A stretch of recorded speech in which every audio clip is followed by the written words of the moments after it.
No. Well, the first half we did very well. In the second half we went 2-0 down to fairly early on, but I thought we stayed in the game. We kept working hard and playing hard, so I'm absolutely not disappointed with them at all. I'm sad that we didn't get a result, because I thought at half time we were more than capable of getting a result.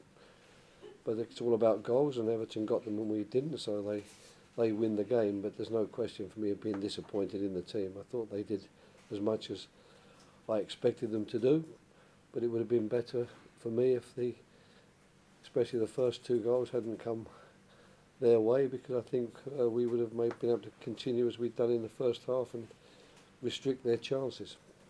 Well, a lot was made of Sahar's absence, but he still created quite a lot of chances and had key moments as well. Yeah. Yeah, I thought that there were periods, even at 2-0, you know, I mean, it was going to be tough to come back from 2-0. It is in this league. You know, when you go 2-0 down against anybody, it's hard to come back. But I thought we kept playing and trying to come back, and I thought some of our football in that period was more than acceptable, but it didn't produce the goal. And then, of course, the third goal effectively put the game beyond our reach. Regarding the first 2 goals, Roy, it looked sort of, in part of the defending, sort of the players have been dragged towards the ball, leaving Sigurdsson open to Ronaldo's flick, and then leaving the outside. Were you sort of disappointed in how your defence sort of handled those situations? I'm not so certain. I mean, the first goal was nothing to do with the defence being drawn to the ball. It was a long goal kick from the goalkeeper, got headed up into the air, and the second centre-back got caught slightly on the wrong side of Sigurdsson and dived into challenge, and of course as Sigurdsson skipped past him, the other centre-half, Tompkins, went for the block and it deflected off his leg into the goal. So I don't know there was any question of him being dragged across in that one.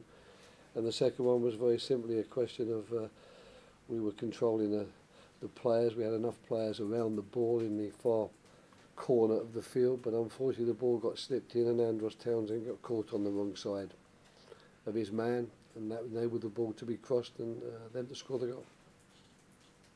Well, what was made before the game about your relationship with Sam? Is he relieved to have got that out of the way now?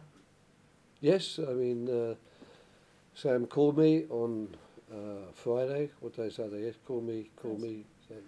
Thursday, when it's right. So called me on Thursday evening, and you know, he apologised to me, which I was happy to accept and receive that apology. And as far as I'm concerned now, that matter is belonging to the distant past, and I have nothing more to say on the subject, and certainly have no issues with it whatsoever. Great. Thank you very much. One more from you. I thought he did well in his debut. I agree with that. I thought he did very well. He hasn't played for 2 months. I mean, this season in Denmark finishes about mid-December, so it's a good 6 weeks since he played a competitive game, and he's only played before coming to us. He'd only played 2 45-minute friendlies, 2 45-minute halves in 2 friendlies. So I was quite surprised that he lasted the pace of the game. I was impressed with his determination and his aggression, and to be honest, we didn't lose today because we were lacking players. We lost because the 11 I had on the field today was a good 11, I thought. We lost, unfortunately, because we were punished for the defensive mistakes that we made.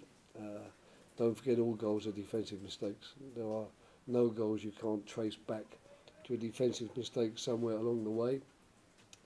But we lost because of that, not because we were totally outplayed, and certainly not because Wilf Zaha or Mamadou Sakho didn't play, and we had Sirloth and Tim Fosu-Mensah in centre-back position. Okay. Will you go for a drink with Sam now, Roy? I don't think we have time. We've got to trade the cats, so I don't think there'll be time. Thanks, guys. Thanks. Thank you. We'll do the Mondays just outside.